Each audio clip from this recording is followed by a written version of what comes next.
निराकार है केवल यही, जिसका कोई आकार नहीं।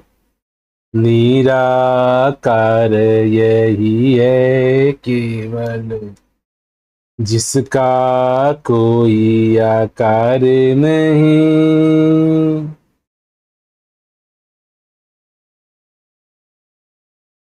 ये वाणी सतगुरु द्वारा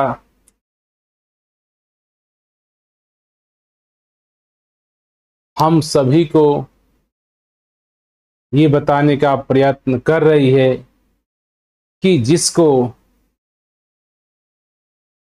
हम सभी मानव जात प्रभु परमात्मा के नाम से जानते हैं, प्रभु परमात्मा के नाम पे पुकारते हैं, प्रभु परमात्मा को नाना प्रकार के नामों से हम मानव जात याद करते हैं। कोई राम कहता है, कोई कृष्ण कहता है, कोई अल्लाह कहता है, कोई वाहेगुरु कहता है, कोई जीसस कहता है। अगर इन सारे नामों को देखें तो ये सभी नाम किसी न किसी सत्य महापुरुष की तरफ इशारा कर रहे हैं। अर्थात जो भगवान प्रभु परमात्मा शब्द हम इंसानों ने बनाए और हम इंसानों का ऐसा मानना है कि जो परमात्मा है वो भी एक इंसान ही है, लेकिन उसके पास अथाह शक्तियां, पावर सुप्रीम है। वो हम सभी से जुदा है, हम सभी से उसके पास ज्यादा गुण हैं, क्वालिटीज हैं। चाहे हम भगवान के रूप पे राम का नाम लेते हैं, इस जहां पे जितने भी प्रभु परमात्मा के नाम पर हमने नाम रखे हैं, वो अक्सर आप देखेंगे तो उनका चित्र इंसानों के रूप में हमने अंकित किया है। चाहे राम की बात करें, राम के नाना प्रकार के मंदिर हैं, हर मंदिरों में एक मनुष्य की आकृति के रूप में आप राम को लोग प्रकट करते हैं। मंदिरों में राम को एक आकृति देते हैं जो मनुष्य का है। कृष्ण की बात करें, लोग नाना प्रकार के कृष्ण के मंदिर हैं जहां पे कृष्ण प्रभु परमात्मा को एक इंसान के रूप में दिखाया गया है। इसी तरह से अगर आप जीसस की बात करो, चाहे मोहम्मद साहब की बात करो, गुरु नानक की बात करो, कबीर की बात करो, रहीम की बात करो, रैदास की बात करो, ये जितने संत महात्मा हुए हैं, इन सभी को हमने प्रभु परमात्मा कह के इंगित किया है। बात सही है, सच्चाई है कि ये सभी सत्य जो पुरुष रहे, इन्होंने अपने जीवन में सत्य की चर्चा की, सत्य की महिमा की, सत्य का बखान किया, सत्य होकर के जिए और सत्य स्वयं परमात्मा हो गए, प्रभु हो गए, भगवान हो गए। यहां तक तो बात सही है, लेकिन बात वहां पे जाकर के गड़बड़ हो जाती है कि जो इंसान जरा सोच समझ नहीं लगाता है और इन आकृतियों को, मूर्तियों को, मंदिरों को, जिसमें परमात्मा प्रभु भगवान की आकृति मनुष्य को रूप में दिखाई दे रही है, इससे आम जनता जो नई युग की पीढ़ी है, उनके मन में ऐसा ख्याल हो जाता है कि परमात्मा कोई ना कोई एक शरीर के रूप में होगा, भगवान कोई ना कोई एक शरीर के रूप में होगा। आज नाना प्रकार के अधिकतर लोग प्रभु परमात्मा को जिस भी नाम से याद करते हैं, पूजा करते हैं, वंदना करते हैं, उनके जहन में, उनके ख्याल में कोई ना कोई किसी न किसी अंतः तल पे भगवान का एक चित्र, एक कल्पना, एक बड़े ही पावरफुल, बड़े ही शक्ति वाला इंसान के रूप में दिखता है। यहां पे गड़बड़ी हो जाती है कि जहां हम प्रभु परमात्मा को, ईश्वर को केवल और केवल मनुष्य के रूप में, एक शक्तिशाली मनुष्य के रूप में देखते हैं, क्योंकि प्रभु परमात्मा इंसान केवल नहीं हो सकता, क्योंकि इस संसार पे केवल इंसान ही जीव जंतु के रूप में नहीं है। नाना प्रकार के जीवित वस्तुएं इस संसार पे हैं, और उन सभी को पालन पोषण करने वाला, उन सभी को ऊर्जा देने वाला, उन सभी को जीवन देने वाला, उन सभी को जीवन को चलाने वाला मनुष्य तो नहीं हो सकता, इंसान नहीं हो सकता, मानव नहीं हो सकता। तो सबसे पहले हमारे जहन में जो परमात्मा का, प्रभु का जो एक रूप, जो मानव का, इंसान का, हम सभी के इंसानों के हृदय में कहीं ना कहीं छपा हुआ है कि भगवान अर्थात मनुष्य, एक सुपर पावरफुल मनुष्य जो सब जानता है, जिसके पास अथाह शक्तियां हैं, जो सभी सुखों का खान है, जो जो चाहता वैसा कर सकता है, ऐसा एक सुप्रीम इंसान के रूप में हम प्रभु परमात्मा को, भगवान को, ईश्वर को अपने मन के अंतः स्थल पे कहीं ना कहीं हम इस रूप में देखते हैं, और यहीं पे हमें भूल हो जाती है। हम अंधकार में, अज्ञान में फंसते चले जाते हैं। और ये अक्सर आप देखेंगे तो हमें जो भी समाज के रूप में शिक्षाएं दी जा रही हैं, परमात्मा के रूप में, भगवान के रूप में, ये बता दिया जाता है कि ये भगवान हैं, ये इनकी मूर्तियां हैं, ये इनके मस्जिद हैं, इनकी मुझे प्रार्थना करनी है, इनकी मुझे यादना करनी है। और यही कारण होता है कि वो इंसान, वो बालक अपने जीवन में ईश्वर की खोज करने के लिए, ईश्वर को जानने के लिए, ईश्वर को पहचानने के लिए उसके अंदर में कोई प्रश्न नहीं खड़ा होता। उसको ऐसा ख्याल हो जाता है कि बचपन में माता पिता के द्वारा, स्कूलों के द्वारा, समाज के द्वारा, रिश्तेदारों के द्वारा मुझे प्रभु परमात्मा की जानकारी दे दी गई है, और मैं प्रभु को जानता हूं। श्री राम मेरे प्रभु हैं, राम का मंदिर प्रभु है, राम मंदिरों में होते हैं, राम एक शरीर रूप का, शरीर की आकृति है, कृष्ण भगवान होते हैं, शरीर के रूप में हैं। तो ऐसी जहनता बन जाती है कि मुझे तो प्रभु परमात्मा के बारे में पता है। अगर मैं हिंदू हूं तो राम मेरे लिए भगवान है, अगर मैं मुस्लिम हूं तो मेरे लिए मोहम्मद साहब भगवान हैं, मैं ईसाई हूं तो मेरे लिए जीसस भगवान हैं।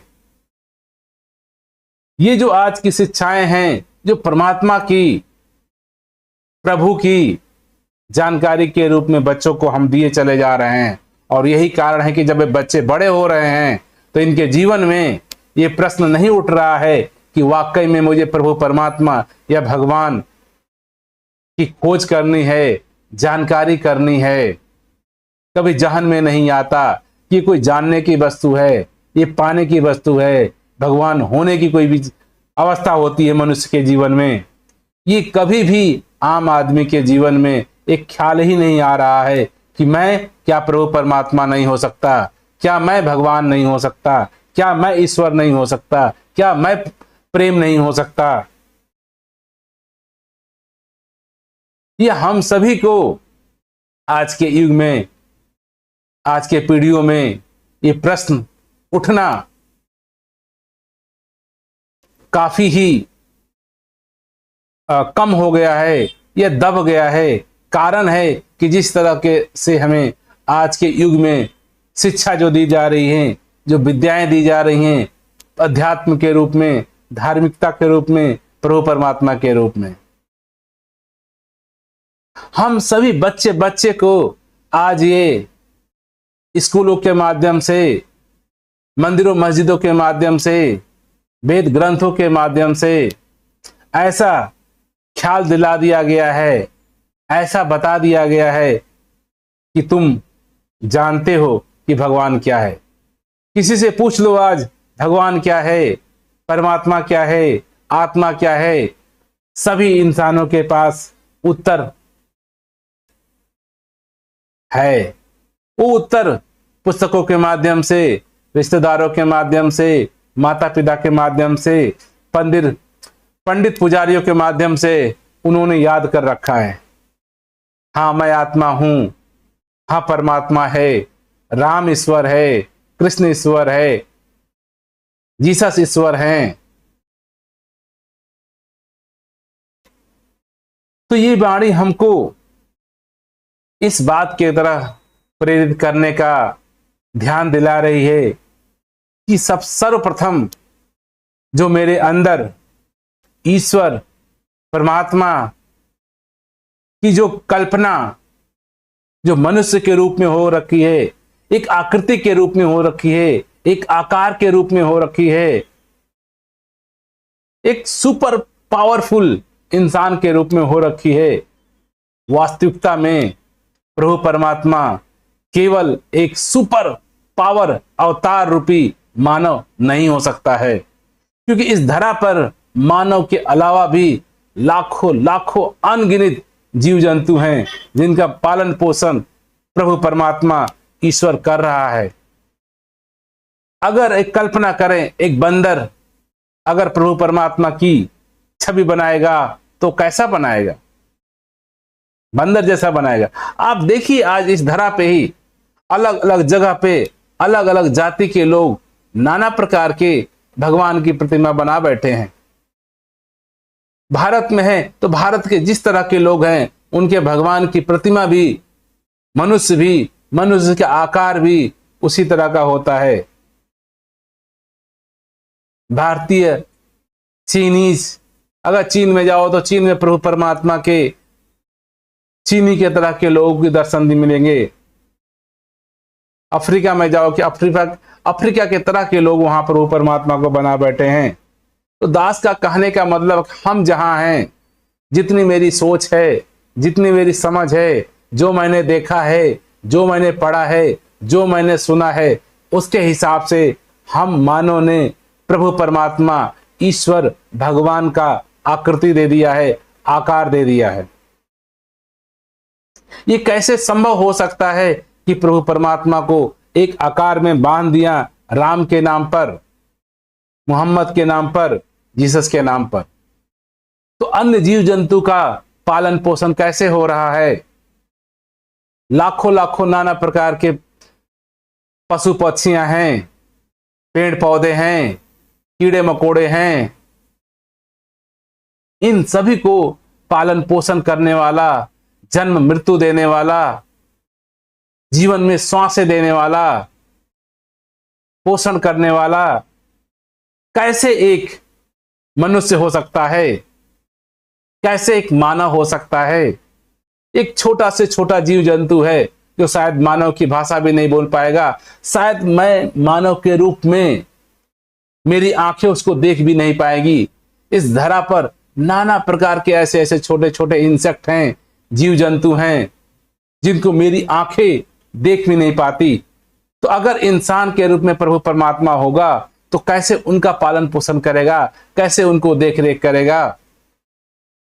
तो सबसे पहले जो मेरी धारणा बनी हुई है भगवान के नाम के लेकर पर, परमात्मा को लेकर के, प्रभु को लेकर के, कि ये एक इंसान हो सकता है, एक मानव के रूप में हो सकता है, ये नाहियत असंवैधानिक है। क्योंकि सिर्फ केवल मानव ही इस संसार में जीव के रूप में नहीं जी रहा है। तो ये तो बात सत्य हो जाती है कि जितने महापुरुषों के हमने नाम लिए, राम, कृष्ण, नानक, जीसस, मोहम्मद, ये सभी मानव ने, संतों ने, महापुरुषों ने अपने जीवन में सत्य परमात्मा की बात की, सत्य परमात्मा को जाना, सत्य परमात्मा को बताया और सत्य परमात्मा स्वयं हो गए। तो इन्होंने ये नहीं कहा कि सत्य परमात्मा केवल ही मानव है, केवल ही इंसान है, लेकिन उनकी बातों को सुन करके लाखों लाखों मानव परिवार उनको ही प्रभु परमात्मा का दर्जा दे दिया, उनको ही प्रभु परमात्मा के नाम पे पूजने लगा और उनकी ही आकृतियां बना करके, उनके ही आकार बना के प्रभु को परिभाषित कर दिया। प्रभु केवल एक आकार में नहीं हो सकता, चाहे हो जीसस का आकार हो, राम का आकार हो, कृष्ण का आकार हो, चाहे वो नानक का हो, चाहे वो कबीर का हो, चाहे वो रहीम का हो, चाहे वो रैदास का हो, नाना प्रकार के संत हुए। इन सभी ने सत्य परमात्मा की चर्चा की, सत्य परमात्मा को खोजा, सत्य परमात्मा को जाना और सत्य परमात्मा स्वयं हो गए।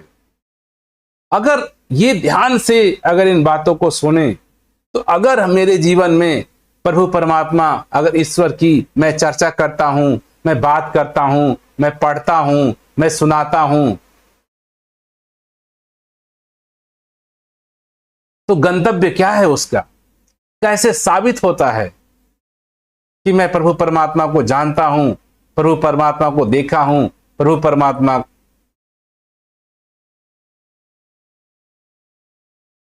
बात यही कहते हैं कि प्रभु परमात्मा अगर मैं हो जाता हूं तो प्रभु परमात्मा के रूप में मैं जी पाता हूं। प्रभु परमात्मा होना ही प्रभु परमात्मा को जानना है, ईश्वर को जानना है, निराकार को जानना है, परमात्मा को जानना है। सो यहां पे बाणी हमको बताने की कोशिश कर रही है, निराकार है केवल यह ही जिसका कोई आकार नहीं। निराकार भी प्रभु परमात्मा का एक नाम है।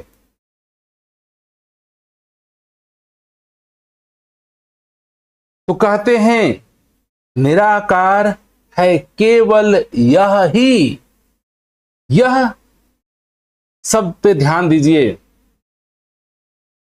निराकार है केवल यह ही जिसका कोई आकार नहीं। यह शब्द हमारे हिंदी भाषा के अनुसार, इंग्लिश भाषा के अनुसार दिस,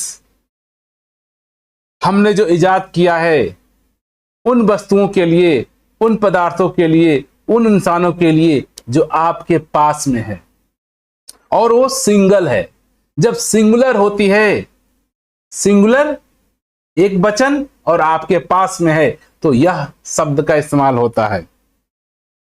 इंग्लिश में सिंगुलर और only one, then we can use the word this. तो यहां पे जो परिभाषा किया जा रहा है, निराकार है केवल यह ही जिसका कोई आकार नहीं।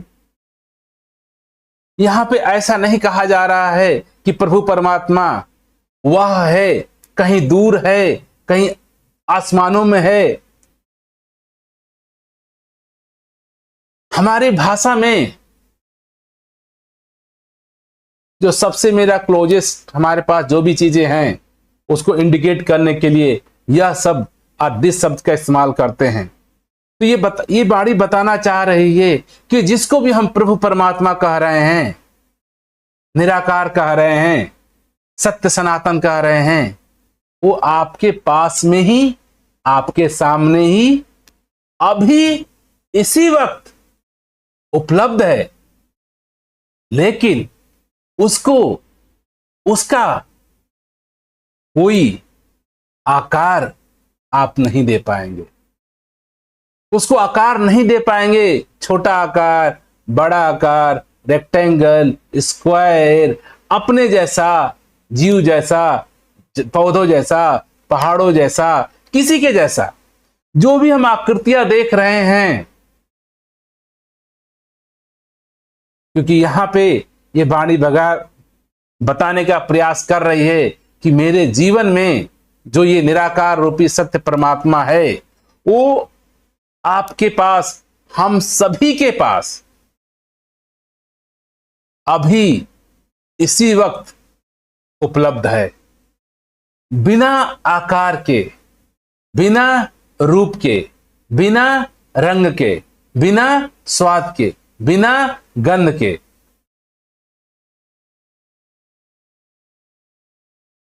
है अस्तित्व के रूप में, भगवत्ता के रूप में, ऐश्वर्य के रूप में, ईश्वर के रूप में, परमात्मा के रूप में, निराकार के रूप में। जिस सत्य पुरुष महापुरुषों ने जब इस निराकार परमात्मा सत्य को बोध किया, देखा, इसकी चर्चा करने लगे, इसका गुणगान करने लगे, और स्वतः ही वो अंत में ये हो जाते हैं। धार्मिकता का प्रारंभ प्रभु चर्चा से, प्रभु की बातों से, प्रश्न से, मैं हूं कौन, परमात्मा है कौन, आत्मा है कौन, ये नाना प्रकार के प्रश्नों से प्रारंभ तो होता है, लेकिन अंत होता है स्वयं परमात्मा हो जाना, स्वयं प्रभु हो जाना, स्वयं निराकार हो जाना। जब तक मैं स्वयं परमात्मा हो नहीं सकता हूं, परमात्मा है या नहीं कोई प्रश्न मायने नहीं रखता है। प्रभु है, कहां है, कौन है, कोई मायने नहीं रखता अगर मैं परमात्मा नहीं हो गया। तो ये प्रभु परमात्मा हर किसी का निजता है, हम सभी मानव जगत का, मानव समाज का, पूरे जीव जंतु का, सजीव का, निर्जीव का जो स्वभाव है, जो सत्य है, वो निराकार है, अस्तित्व है, एग्जिस्टेंस है, भगवत्ता है। हम सभी का स्वभाव निराकार है, अखंड है, असीम है, अथाह है।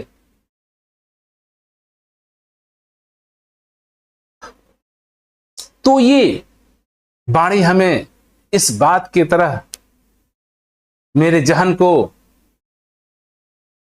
खींचने का प्रयास कर रही है कि हम प्रभु परमात्मा के नाम पर जो भी आकृतियां दे रखे हैं, इन आकृतियों से हम मानव समाज के जीवन में केवल और केवल भ्रम पैदा होता है, भ्रम पैदा हो रहा है, अंधकार पैदा होता है, अज्ञान पैदा होता है।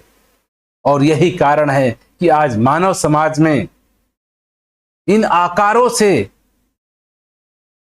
प्रभु परमात्मा के रूप में, धार्मिकता के रूप में, धर्म के नाम पे जो हमने आकार दे दिए हैं, परमात्मा को, प्रभु को आकार में, सीमा में बांधित कर दिया है, जगहों में बांधित कर दिया है,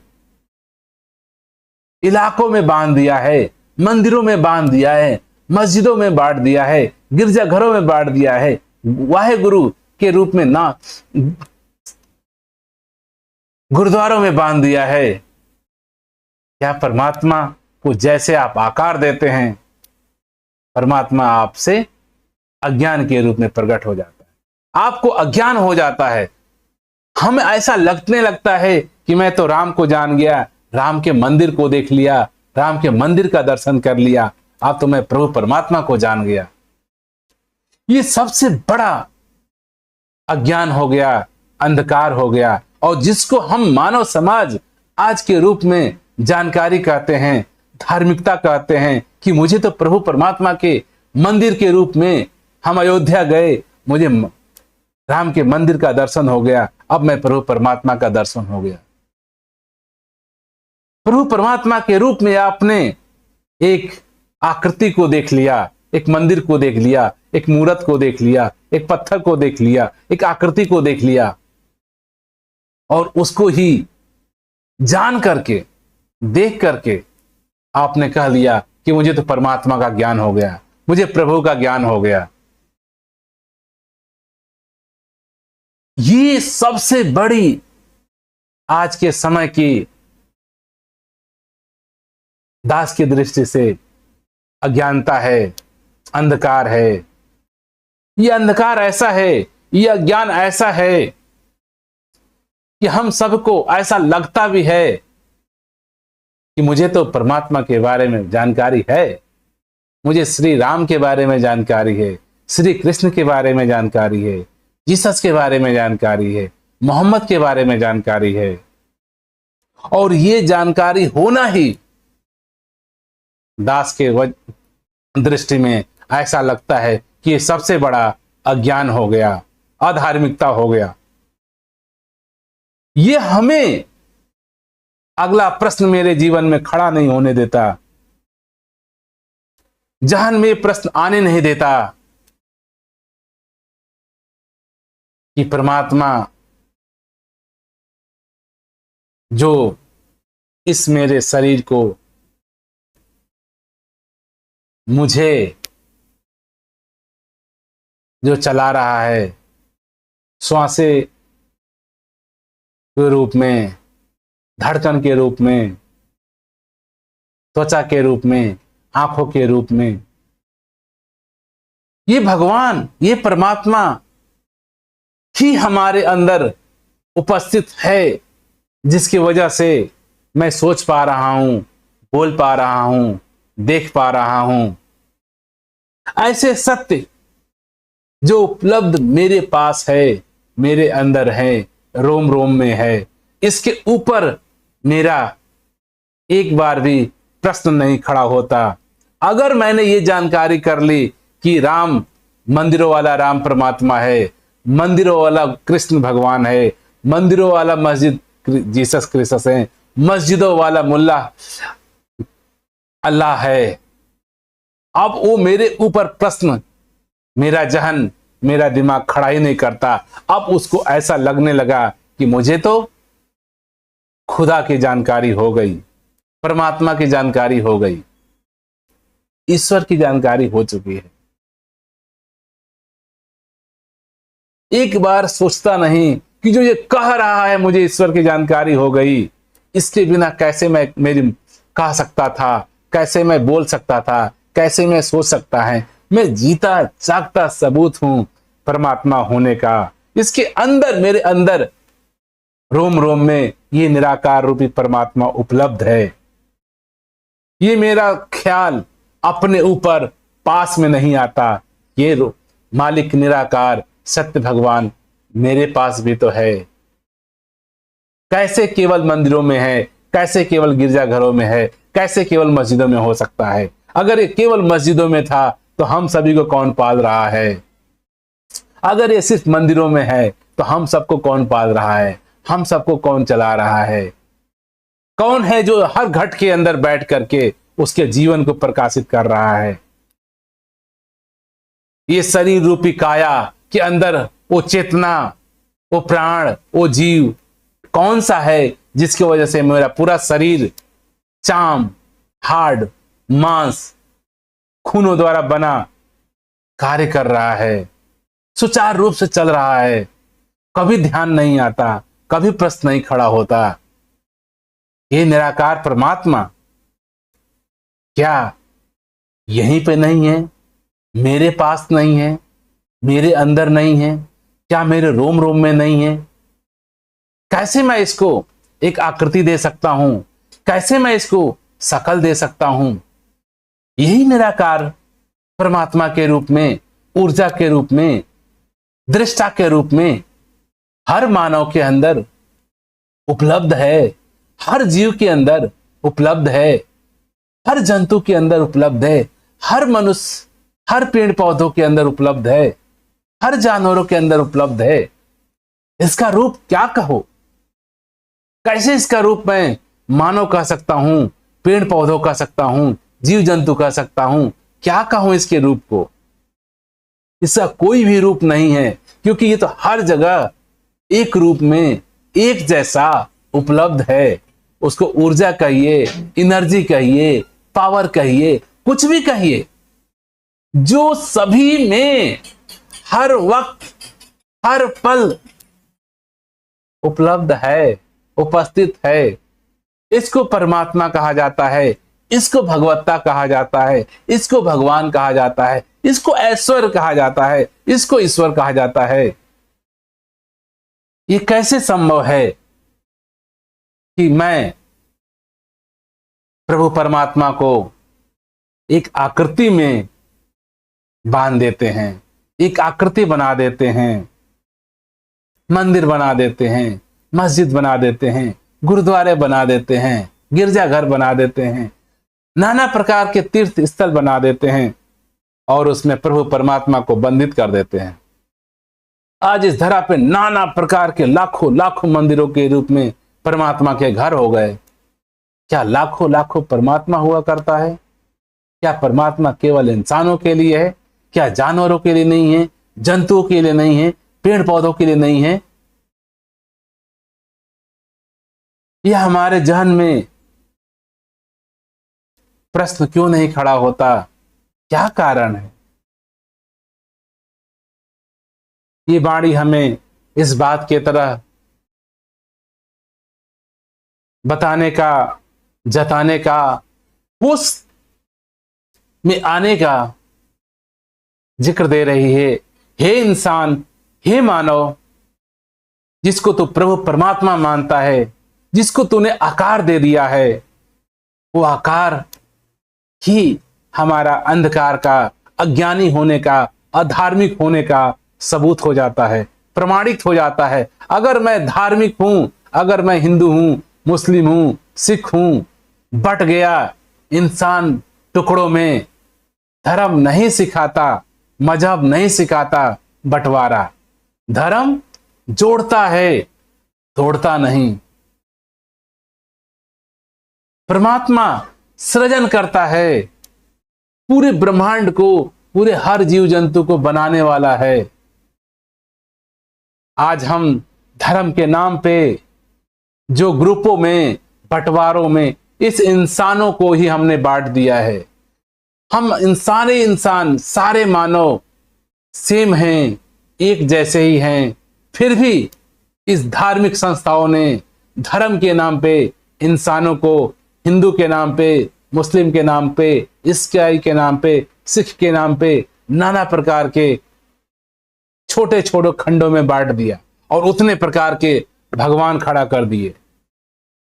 यहां तक कि अच्छी बात है, हर धर्म, हर मजहब, हर ग्रुप, हर बंटवारा इस बात को भी मानता है कि परमात्मा एक है, सत्य एक है, खुदा एक है, जीसस एक है, गॉड एक है। ये कितनी विडंबना है। हम अपने को बटे हुए मानते हैं। मैं हिंदू हूं, मैं मुस्लिम हूं, मैं सर्वश्रेष्ठ हूं, मेरा भगवान सर्वश्रेष्ठ है, मैं ईसाई हूं, मेरा जीसस श्रेष्ठ है, मैं मुस्लिम हूं, मेरे मोहम्मद साहब श्रेष्ठ हैं। मोहम्मद ही भगवान हो सकते हैं और दूसरा कोई भगवान नहीं हो सकता। ये विडंबना, विरोधाभासी भाषे एक बार हम मानव समाज को अपने ऊपर एक प्रश्न नहीं खड़ा करने देता कि मेरी ये सोच क्या है। एक तरफ तो मैं कह रहा हूं कि प्रभु परमात्मा ने पूरे कायनात, पूरे संसार, सारे जीव जंतु सबको बनाया है, तो क्या ईसाई का अलग भगवान हो सकता है, हिंदू का अलग भगवान हो सकता है, कृष्ण का अलग भगवान हो सकता है? एक बार जहन में प्रश्न नहीं उठता कि मेरी कुछ तो मान्यताएं गलत नहीं है? मेरे जो प्रिंसिपल्स हैं, जो धार्मिकता के नाम पे, धर्म के नाम पे, कुछ ऐसा नहीं कि गलत पढ़ाया जा रहा है, कुछ गलत सिखाया जा रहा है। एक जगह तो सिखाया जा रहा है हिंदू मुस्लिम सिख ईसाई आपस में है भाई भाई। जब हम सब भाई भाई हैं, एक ही इंसान है, तो फिर हिंदू कहां से आ गया, मुस्लिम कहां से आ गया, ईसाई कहां से आ गया? हमें जरूरत क्या है कहने के लिए? एक बार जहन में भी नहीं आता, एक बार भी ख्याल नहीं आता। हम बचपन से इन कविताओं के रूप में, देश के रूप में पढ़ते आ रहे हैं। अलग अलग देश में, अलग अलग प्रांत में, अलग अलग विद्यालयों में ये सब बातें पढ़ाई जा रही हैं कि गॉड इज वन, खुदा एक ही है, भगवान एक ही है। तो हम सब एक क्यों नहीं? आज ये वाणी हमको चेतावनी दे रही है, हे इंसान, हे मानव, एक बार तू प्रभु परमात्मा के स्वभाव को, आकृति को, इसको जान जा, देख ले। तेरे सारे भ्रम मिट जाएंगे, सारे अज्ञान मिट जाएंगे जिस दिन मेरे जीवन में परमात्मा का बोध हो जाता है, ईश्वर का बोध हो जाता है। जैसे ही मुझे ईश्वर का बोध होगा, तब मुझे कहना नहीं पड़ेगा कि हिंदू मुस्लिम सिख ईसाई आपस में है भाई भाई। जब तक मैं परमात्मा को जान नहीं जाता हूं, देख नहीं लेता हूं, इसके आकार को, इसके स्वरूप को, इसके स्वभाव को, इसके गुण को, इसके क्वालिटीज को, तब तक मेरे जीवन में धार्मिकता नहीं आ सकती। मैं धार्मिक नहीं हो सकता, मैं आस्तिक नहीं हो सकता।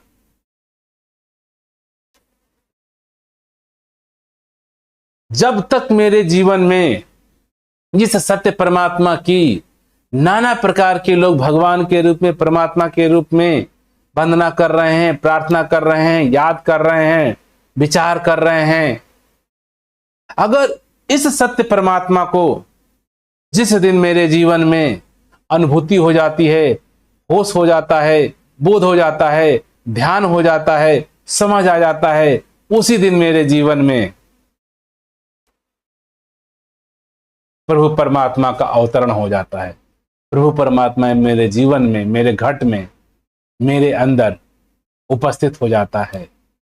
मुझे समझ आ जाता है इसी निराकार परमात्मा का जो घट घट में बैठा हुआ है, इसी को हर मानव ने, हर समाज ने, हर जगह जगह पर उपलब्ध सत्य महापुरुषों ने इसी सत्य निराकार परमात्मा की बात की है। बात करने वालों को ही मैंने भगवान खड़ा कर दिया। कृष्ण भगवान के बारे में बता रहे हैं कि मेरा स्वरूप विराट है, मैं अनंत हूं, मैं अजन्मा हूं, मैं अछेद हूं। और आज हम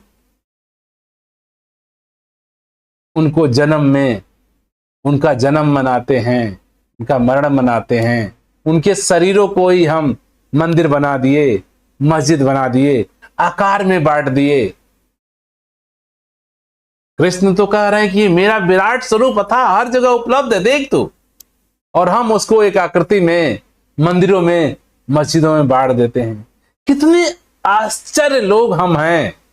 एक तरह कह रहे हैं कि परमात्मा विराट था, हर जगह उपलब्ध है, एक जगह मंदिरों में बैठ के हम कीर्तन करते हैं, भजन करते हैं, याद करते हैं, प्रार्थना करते हैं, उन्हीं को खुदा मान बैठे हैं, उन्हीं को परमात्मा मान बैठे हैं।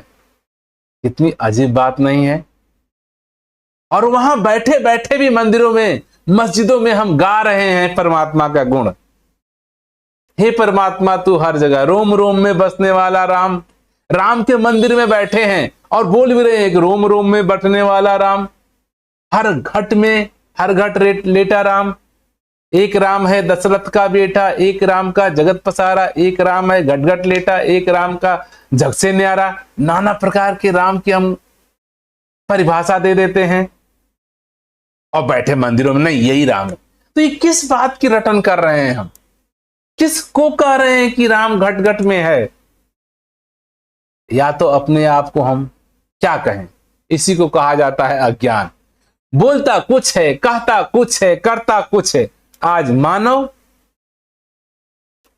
इसी को संत महात्माओं ने अज्ञान बोला, मानव का जीवन अंधकार बोला। इसीलिए इंसान के इस रीति रिवाज को देखते हुए सत्य महापुरुषों ने इस पूरे संसार को ही मिथ्या कह दिया, पूरे मानव समाज हर चीज को मिथ्या कह दिया। क्यों? कि जो है वो दिखता नहीं, जो दिखता है उसको मैं कुछ और कहता हूं, जो कहता हूं करता कुछ और हूं। तो इससे बड़ा मिथ्या क्या हो सकता है? हम सभी को पता है कि परमात्मा एक है, लेकिन हम अनेकों हिस्सों में बंटे हुए हैं। इसको क्या कहा जाए? क्या कहा जाए? सोचिए। हम सब कह रहे हैं कि हमको पालने पोसने वाला निराकार परमात्मा, प्रभु ईश्वर, राम, श्री कृष्ण जो भी है, लेकिन हम फिर मंदिरों में जा रहे हैं। या जब तेरे पास ही है, तेरे अंदर ही है, तेरे रोम में रोमे तुझे पाल रहा है, पोस रहा है, तो क्या तेरे पास नहीं है? क्यों आकृतियों में जा रहा है? क्यों आकारों में जा रहा है? इसी कारण से संत महात्मा हम सभी मानव को अज्ञान के दृष्टि में कहते हैं कि आप अज्ञानी हो, आप अधार्मिक हो, आप अनैतिक हो। क्योंकि उस जानकारी को, उस ज्ञान को ज्ञान मान बैठे हो जो ज्ञान नहीं, उसको धर्म मान बैठे हो जो धर्म नहीं, उसको धार्मिकता मान बैठे हो जो धार्मिकता नहीं, उसको प्रभु मान बैठे हो जो प्रभु नहीं। क्या कहा जाए इसको? इसको अज्ञान। इसीलिए संत पूरे संसार को कभी अंधकार कहते हैं, कभी माया कहते हैं, कभी मिथ्या कहते हैं, कभी अज्ञान कहते हैं। क्या कहें? क्योंकि ये परमात्मा निराकार हर जगह एक रूप में अभी उपलब्ध है। आप देखो तो, सोचो तो, सामने एक बार जाग तो जाओ। इसी को संतों ने पूरे इंसान को कहा, सारा इंसान सोया हुआ है। क्योंकि ये लबालब हर जगह निराकार परमात्मा उपलब्ध है, फिर भी उसको दिख नहीं रहा है। तो संसार को सत्य महापुरुष बोले कि सारे ही ये सोए हुए हैं। कई जगह संतों ने पूछा कि मुनि कौन है, अमुनि कौन है? संतों ने जवाब दिया कि पूरा संसार जो सोया है वो अमुनि है। मुनि कौन है? जो जागा हुआ है, जो देख रहा है ये अथाह विराट रोम रोम में हर जगह उपलब्ध निराकार परमात्मा है, और इसको नहीं देख रहा है तो क्या कहा जाए? सोया हुआ है। आज हम सभी का जीवन निद्रा में, निद्रा, भोजन, भोग, वय, यह बिन पशु समान। कहते हैं कि हम इंसानों का जीवन, संतों महात्माओं ने लिखा, खाना पीना सो जाना एक जानवरों जैसा, एक पशुओं जैसा हो गया है। हमारे में और पशुओं में क्या अंतर है? हमारे में, जीव जंतुओं में क्या अंतर है? हम भी खाते हैं, पीते हैं, पहनते हैं, पैदा होते हैं, मर जाते हैं। क्या विशेषता है?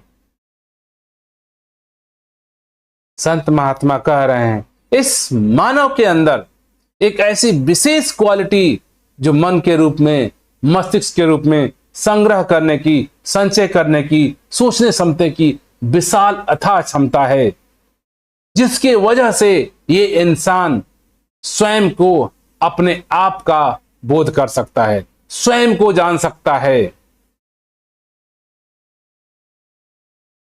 जो स्वयं को जान लेता है, अपने आप को जान लेता है, मैं कौन हूं, मेरा स्वभाव क्या है और मैं कहां हूं। जैसे ही मुझे अपना स्वभाव दिखता है, यह मैं निराकार परमात्मा ही। हम सभी का यह स्वभाव, हम सभी का स्वभाव, हम सब लोग मानते हुए कि मैं आत्मा हूं। आत्मा का स्वभाव कृष्ण ने पूरे डिटेल में हम सभी मानव जमात को समझाया है कि परमात्मा का आत्मा का स्वरूप क्या है। फिर भी हम रटते भी हैं, सुनाते भी हैं, विद्यालय में हमको पढ़ाया भी जाता है कि आत्मा अजर है, अमर है, रूप रंग नहीं उसका, आकार नहीं, आकृति नहीं। तो किसको मैं कहूं? शरीर को? हम शरीर को ही मैं मान बैठे हैं, शरीर को ही अपना होना मान बैठे हैं और आकृति शरीर को ही दे रखे हैं। मैं केवल ये शरीर नहीं हूं। जब ये सत्य मेरा बोध, स्वयं का बोध हो जाता है, मैं अपने आप को देख पाता हूं, तो मेरा स्वरूप ये विराट है। इसी को कृष्ण ने कहा, अहम ब्रह्मासि, मैं ही ब्रह्म हूं। अर्थात जहां तेरी नजर जा रही है वहां तू देख, मेरा ही रूप है। मेरे अंदर देख, मेरा ही रूप। अपने अंदर देख, मेरा ही रूप। पूरे ब्रह्मांड में देख, ये मेरा ही रूप है, ये तेरा ही रूप है। मैं तुझसे अलग नहीं हूं, तू मुझसे अलग नहीं है। ये पूरा मानव परिवार जो युद्ध में खड़ा है, ये तेरे से अलग नहीं, तू इनसे अलग नहीं। ना तू मरता है, ना तू जन्मता है, ना तू मार सकता है, ना तू पैदा कर सकता है। इन बातों को हम पढ़ते भी हैं, सुनते भी हैं, सुनाते भी हैं, लेकिन मानते नहीं, करते अपनी है। नहीं, मैं मरूंगा, मैं पैदा होऊंगा, मुझे दुख होगा, मुझे तकलीफ होगा, मुझे सुख होगा। तो इसीलिए संतों ने कहा, इंसान सुनता कुछ है, सुनाता कुछ है, कहता कुछ है, रटता कुछ है, प्रार्थना कुछ करता है, अब मानता कुछ है, होता कुछ है। तो इन सभी, इसी वजह से संत महात्मा हम सभी को अज्ञानी, सोया हुआ, अधार्मिक, अनैतिक कहा करते हैं, क्योंकि जो हम कहते हैं उसको जानते नहीं, और जो जानते हैं वो कहते नहीं। तो इस सत्य निराकार परमात्मा को ये वाणी इतना ही कह रही है, जो सत्य प्रभु परमात्मा है, जिसको निराकार कहा जा रहा है, इसको भी हम आकार नहीं दे सकते। कोई आकार नहीं। आकार हम उसको देते हैं जो लिमिट में हो, जिसकी लंबाई चौड़ाई हो, ऊंचाई चौड़ाई हो, गहराई हो, कुछ तो नाप सकें। जिसको मैं नाप नहीं सकता हूं, उसको कैसे मैं नाम दूं? दास कई बार उदाहरण दिया करता है, हम बच्चे होते थे तो आकाश का चित्र बनाते थे कि ये मेरा घर है, ये मेरा आकाश है। क्या आकाश का चित्र बनाने से आकाश उस चित्र में आ जाता है? नहीं आता है। आकाश आकाश है, उसको कैसे मैं आकार दूं, कैसे मैं चित्र बताऊं, कैसे मैं फ्रेम में डालूं, कैसे लंबाई चढ़ाई उसका दूं? कई बार मैं अपने घर में बैठा हूं, अपने खिड़की से मैं पूरे आकाश को देख रहा हूं, तो क्या आकाश का रूप में खिड़की दे दूं कि खिड़की जैसा मुझे दिख रहा है? तो क्या आकाश खिड़की है? अगर मैं घर के अंदर से बैठता हूं, देखता हूं, तो आकाश की लंबाई चौड़ाई खिड़की के रूप में मुझे दिख रही है। तो एक तरह से इस पॉइंट ऑफ व्यू से तो ठीक कह सकते हैं, आकाश की लंबाई चौड़ाई खिड़की की तरह है। लेकिन आप जैसे घर से बाहर जाते हैं तो आप देखती हैं तो आकाश अथाह है। क्या इसको रूप दें, क्या इसको रंग दें, क्या इसको परिभाषित करें? इसी प्रकार से जब हम मेरा स्वरूप मैं इस शरीर में होकर के देखता हूं, इस शरीर में हूं, आज शरीर की इन आंखों से, कानों से, बोध से जब इस परमात्मा को देखता हूं तो मुझे आकार कहीं नजर आता है। लेकिन हकीकत में जैसे ये आकाश बाहर भी है, अंदर भी है, आपके अंदर है, हर जगह उपलब्ध है, इसी प्रकार की ये परमात्मा, ये निराकार मेरे अंदर भी है, बाहर भी है, चारों तरफ है। इसी को कृष्ण, बुद्ध, नानक, जिसने भी इस सत्य को जाना, इसको देखा, परिभाषित करने का प्रयास किया। और ये वाणी यही परिभाषित कर रही है कि मैं सत्य परमात्मा को आकारों में बंधित नहीं कर सकता। तो मेरे पास जो मिलता जुलता शब्द है उसको मैं निराकार कह सकता हूं। मुझे सिर्फ कोई शब्द नहीं है इसके लिए कि इसको कह सकूं। तो जो मिलता जुलता शब्द है परमात्मा के लिए, सत्य के लिए, वो निराकार है। निराकार अर्थात कोई आकार नहीं, अर्थात वो हर जगह संपूर्ण, जितनी मेरी सोच जाए या जहां न जाए हर जगह उपलब्ध है। मेरी सोच अंदर जाए न जाए अंदर भी उपलब्ध है, हर जगह। इसीलिए इसको निराकार कहा जाता है। तो ये भी प्रभु परमात्मा का एक नाम हो गया। लेकिन नाम में बांधने से ये मत समझ लीजिए कि प्रभु परमात्मा का आकार है नहीं तो है नहीं। कई लोग इस बात को कह लेते हैं कि निराकार अर्थात कोई आकार ही नहीं, तो कुछ है ही नहीं, तो परमात्मा ही नहीं। आप अपने आप को देखिए, आप हैं कि नहीं, आपका स्वरूप क्या है। अपने आप का स्वरूप करिए, अपने आप को जानिए, अपने आत्मा के बोध को हासिल करिए। जिस दिन आप स्वयं के बोध को, जिसको मैं कहता हूं, जीव कहता हूं, प्राण कहता हूं, आत्मा कहता हूं, कुछ भी नाना प्रकार के शब्द हमने दे रखे हैं, जैसे मैं अपने आप के स्वरूप का बोध करता हूं, मुझे निराकार परमात्मा का बोध हो जाता है, सत्य का बोध हो जाता है, जो सनातन का बोध हो जाता है, जो अजन्मा है, जो जन्मता नहीं, जो मरता नहीं, निर्गुण है, उसके अंदर किसी भी तरह का गुण नहीं, अगुण है, पैर नहीं, हर जगह उपलब्ध है, हाथ नहीं, सारे काम करता है, कान नहीं, सारे सुनता है। वो हर जगह एक जैसा, एक रूप में, मौन, सहज, स्थिर, ये निराकार परमात्मा उपलब्ध होता है, उपस्थित होता है हर काल, हर समय। ये निराकार परमात्मा एक जैसा, एक रस, हमेशा, अभी, इसी वक्त उपलब्ध होता है।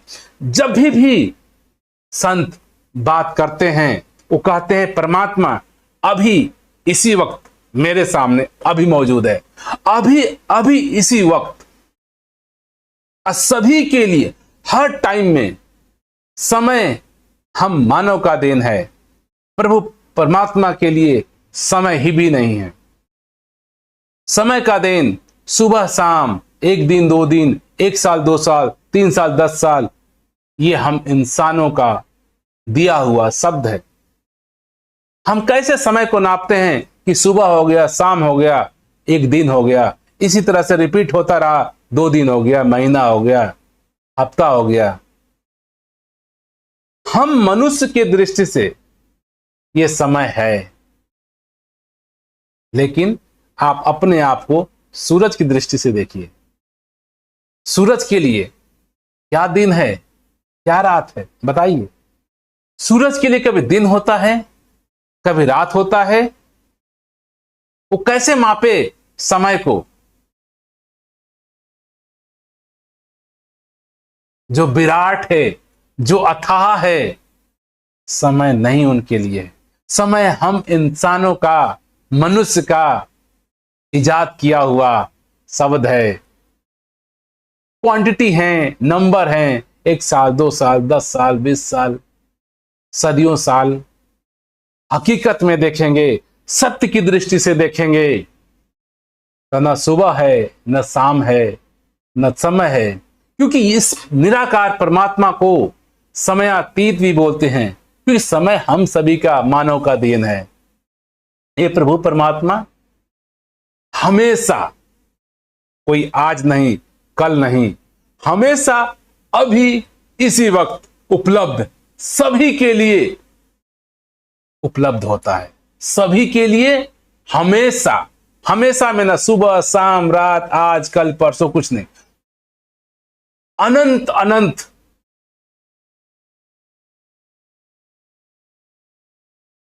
कुछ भी कह लीजिए, सत्य ये हो, सत्य ऐसा है जो है, हमेशा हर जगह एक जैसा, सभी के लिए वहीं पे उपलब्ध है। ऐसे सत्य को परिभाषित किया गया संतों ने। जो इस सत्य को देखता है वो नाना प्रकार से इसको परिभाषित करने की कोशिश करता है। दास इस सत्य को देख करके कहने की कोशिश कर रहा है कि परमात्मा कैसा है, निराकार कैसा है।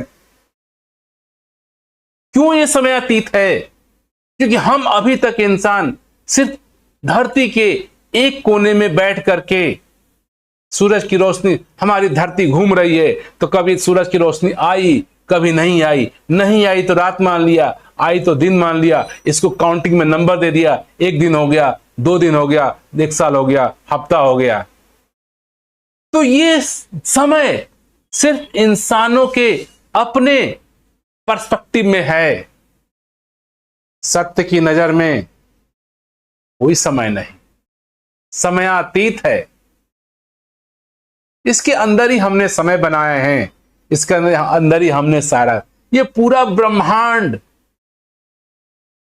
अथाह इस निराकार सत्य परमात्मा के साथ उपलब्ध है।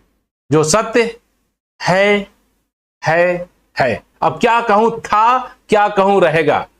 इस सत्य के लिए कभी था नहीं, असत्य के लिए कभी होगा नहीं। सत्य है, उपस्थित है, ये निराकार है, हमेशा ऐसे ही रहता है। ऐसा भी कहना सही नहीं है कि पहले था, अब है, फिर होगा। यह हम मनुष्यों का निर्मित भाषा है जिससे हम समय में बांट देते हैं। ये निराकार परमात्मा के लिए, सत्य के लिए समय की कोई भी बाधा नहीं है। जगह की कोई भी भाषा, ये जगह इंसानों का देन है, समय इंसानों का देन है। अक्सर देखेंगे तो जो भी मेरे सोच में, मेरे बुद्धि में शब्द आते हैं, ये सारे शब्द हम इंसानों की देन है। या हम इंसानों के पास बुद्धि रूपी इतनी पावरफुल मस्तिष्क है जो ये इजाते किया हुआ है। इस वेरी वेरी पावरफुल मस्तिष्क मानव के पास है, जिसका आज सबूत हमने देखा कि मानव समाज कहां से कहां विकास करके चला गया। कारण सिर्फ हमारे इस पावरफुल मस्तिष्क, मन, जो सोचने समझने की क्षमता है, जिसके वजह से हुआ है। और ये मन इसी सत्य निराकार की उपस्थिति के वजह से फंक्शन करता है, कार्य करता है। इस शरीर के अंदर ये सत्य निराकार परमात्मा उपलब्ध है, उपस्थित है, जिसके वजह से ये मेरा इतना ब्रिलियंट माइंड, आंखें, कान सारे काम करते हैं, सारे सुनते हैं, सोचते हैं, मनन करते हैं। तो सोचिए मनुष्य का एक मस्तिष्क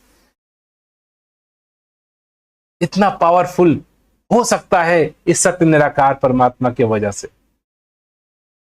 तो ऐसे सत्य को भी हमें परमात्मा का, प्रभु का जो भी नाम दे दीजिए, शायद ये निराकार शब्द भी जो इंसान के पास रचित शब्द है उसमें से उचित मिलता जुलता प्रभु परमात्मा को परिभाषित करने के लिए सार्थक होता है। इससे कम से कम हम इंसान किसी आकृति में नहीं फंसते हैं, किसी भ्रमों में नहीं फंसते हैं। अगर आप निराकार को परमात्मा के रूप में देखते हैं, मानते हैं, तो एटलीस्ट आप किसी मंदिर, मस्जिद, गुरुद्वारे, सूरज, चांद, सितारे, हवा, पानी, जीव, धरती, इन सभी को आकार में आप बांध पाते हो, गुण में बांध पाते हो। इन सभी के गुण हैं, कोई खट्टा है, मीठा है, गरम है, आकार दे सकते हो सूरज का, चांद का, धरती का, पानी का, उनको बदलाव ला सकते हो। सत्य में यह संभव नहीं है। सत्य को आप आकार नहीं दे सकते हो, सत्य को आप नाप नहीं सकते हो, तौल नहीं सकते हो।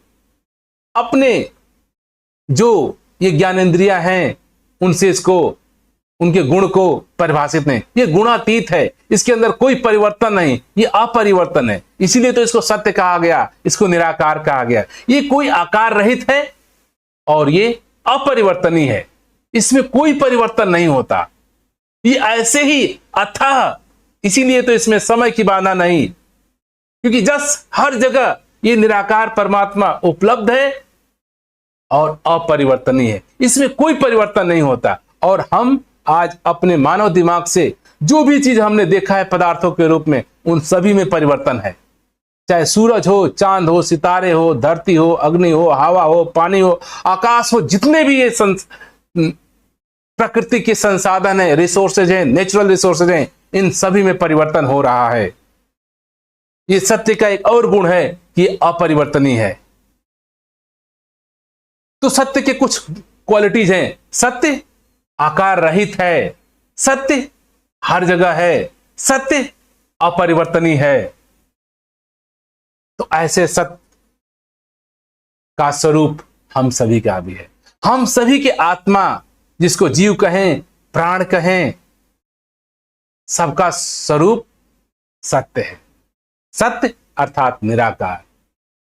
ऐसे निराकार का बोध, ऐसे सत्य का बोध अगर मैं अपने सत्य को जान गया, तो इस निराकार के रहस्य को, इस निराकार सत्य परमात्मा को, जो समयातीत, अपरिवर्तनीय, आकृति, जो आकार रहित है, इसको हम देख पाते हैं, बोध कर पाते हैं। जो ये आंखें मेरी देख नहीं सकती, जो ये मेरे कान सुन नहीं सकते, जो ये मेरे शरीर की त्वचाएं महसूस नहीं कर सकती, जब स्वतः का बोध होता है, इस सत्य का बोध होता है, तो यही आंखें, इन्हीं आंखों से इस सत्य निराकार परमात्मा को भी देखा जाता है।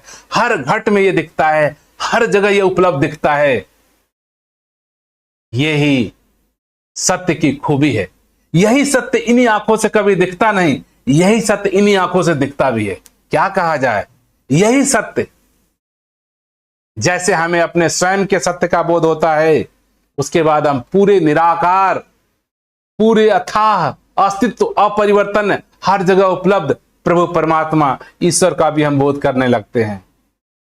तो हम सभी सिर्फ अपने सच को, अपने सत्य को अनुभव में ला पाए कि मेरा सत्य क्या है, मैं हूं कौन, मैं कहां हूं इस शरीर के अंदर। ये पूरा मेरा शरीर एक ब्रह्मांड का उदाहरण है। इसमें सारे सूरज, चांद, सितारे, हवा, धरती, जल, अग्नि, सब कुछ इसमें समाहित है। आपको एक सिंपल सैंपल उदाहरण के रूप में आपका जीवन आपको मिला है। इस जीवन को आप स्टडी करिए, अध्ययन करिए, और इस जीवन के रहस्य को जिस दिन मैं जान जाता हूं, वो पूरे ब्रह्मांड के रहस्य को आप जान जाते हैं। जैसे आप अपने के सत्य को, मैं के होने के सत्य को जान जाते हैं, बोध कर लेते हैं, उसी दिन आप पूरे इस ब्रह्मांड के रहस्य सत्य परमात्मा के साथ अवगत हो जाते हैं। तो हमारे पास उदाहरण के तौर के लिए, सैंपल के लिए, सत्य को जानने के लिए मैं हूं, मेरा शरीर है। आप इसके ऊपर स्टडी करिए, इसके ऊपर जानिए कि आप इस शरीर के अंदर हैं कहां, कौन इस शरीर के अंदर है, उसका स्वरूप क्या है, उसका रूप क्या है, क्या उसमें परिवर्तन होता है, नहीं होता है, कैसा रूप है आपका। आप शरीर होते तो बचपन में कुछ और थे, 5 साल के कुछ और हो गए, 10 साल के कुछ और हो गए, 15 साल के कुछ और हो गए, 20 साल कुछ बुजुर्ग अवस्था में कुछ और हो गए। आप देखेंगे पूरे जर्नी में आप उपलब्ध होते हो सत्य के रूप में। आपका स्वरूप सत्य है। आप शरीर के परिवर्तन के साथ परिवर्तन नहीं होते हो। जैसा बचपन में आप थे, जैसे 10 साल में थे, 20 साल में थे, हाँ, आपके मस्तिष्क का, आपकी बुद्धि का विकास हुआ, आपको जानकारी ज्यादा बढ़ गई, शब्दों का ज्यादा ज्ञान हो गया। ये तो परिवर्तन है। मस्तिष्क के अंदर परिवर्तन है, भाषा के अंदर परिवर्तन है, ज्ञान के अंदर परिवर्तन है। ज्ञानों का सामग्री आपको बढ़ गया, संग्रह करने की क्षमता आपकी बढ़ गई। लेकिन आप, जो आपके पास मन है, जिसको आप इस्तेमाल कर सकते हो, संग्रह करते हो, आपका स्वरूप, सत्य का स्वरूप हमेशा अपरिवर्तनीय, अखंडी। आप रोम रोम में, अपने शरीर के अंग अंग में सत्य निराकार के रूप में उपलब्ध हो। अपने स्वरूप को, अपने बोध को, यही कारण है कि हर समय पे सत्य महापुरुषों ने अपने स्वयं के बोध को ही कहा ना कि अब जब हम आत्मा को जानते हैं तो परमात्मा को भी जान गए।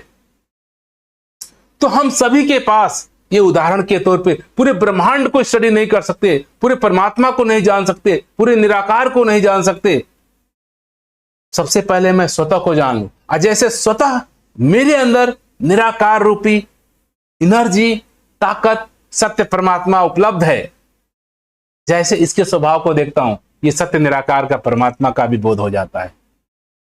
तो हम सभी को ये बड़ा ही सुनहरा मौका है कि हमारे पास ये शरीर भी है और सोचने समझने की क्षमता रूपी मस्तिष्क भी मेरे पास है, और इस मस्तिष्क का इस्तेमाल करते हुए मैं अपने इस शरीर के रहस्य, जो इस शरीर के अंदर सत्य, जो रोम रोम में अपरिवर्तनीय, अखंडी, जो भी परमात्मा का गुण है ना, वो आपका गुण है, और वो इस शरीर के अंदर अभी इसी वक्त आपको, आप देखोगे, आप अभी इसी वक्त अपने अंदर हो। ये सत्य की परिभाषा है। आप सत्य स्वयं हो और अपने रोम रोम में अखंड हो, अपरिवर्तनीय हो। ऐसे आपने आपके स्वभाव को देखना, जानना ही निराकार परमात्मा को जानना है। तो ये वाणी हम सबको, यही मानव परिवार को सचेत कर रही है, जागृत कर रही है। हे इंसान, हे मानव, तू एक बार इस सत्य निराकार परमात्मा का बोध, जो आकार रहित है, जो निराकार है, जो अपरिवर्तनीय है, जो हर जगह उपलब्ध है, ऐसे सत्य की खोज करके मानव जो सोई अवस्था है उससे जागृत अवस्था को प्राप्त करता है। जैसे ही मैं अपने निद्रा से जागृत अवस्था में आता हूं, ये पूरा संसार मेरे लिए सुखमय, आनंदमय, आनंदमय, उत्सव बन जाता है। जीवन एक पूरा इस निराकार परमात्मा को जानने के पार उत्सव, सुख भरा, आनंद भरा, उल्लास भरा उत्सव हो जाता है, और हंसते गाते इस जीवन, इस शरीर की यात्रा को हम तय करते हैं। तो हम सभी अपने इस शरीर यात्रा को, अपने सत्य बोध निराकार को जान करके शरीर की यात्रा को सुलभ, सहज, उत्सव बनाएं।